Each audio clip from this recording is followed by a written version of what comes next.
Fridge के thermostat की setting से बिजली के बिल में खासी कमी कर सकते हैं। फ्रिज के थर्मोस्टेट में 0 से लेकर 7 तक पॉइंट्स होते हैं, जिसमें 0 सबसे कम और 7 सबसे ज़्यादा कूलिंग वाला नंबर है। कंपनी रेकमेंडेड सेटिंग में दर्जा हरारत के हिसाब से थर्मोस्टेट की सेटिंग होती है, लेकिन वो ज़रा मुख्तलिफ होती है। दूसरी तरफ टेक्निकल और इलेक्ट्रिकल माहिरीन के मुताबिक इसको एडजस्ट करने का तरीक़ाकार थोड़ा सा मुख्तलिफ है।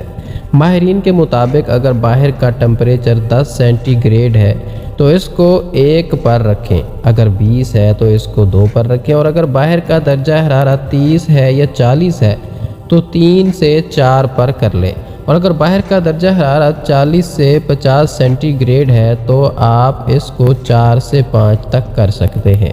आम तौर पर गर्मी की शिद्दत के महीने के अलावा दर्जा हरारत 30 से 40 के अंदर रहता है, तो इसको देखते हुए आप थर्मोस्टेट को 3 से 4 के दरमियान ही रखें।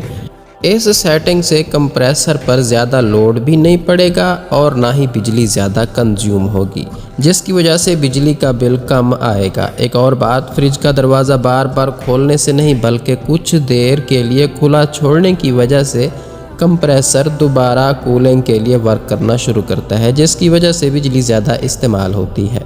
बाकी फ्रिज में चीज़ें कम हो या ज़्यादा हो, इससे फ्रिज की कूलिंग पर ज़्यादा असर नहीं पड़ता, ना ही कंप्रेसर पर कोई लोड पड़ता है जिससे बिजली ज़्यादा खर्च हो।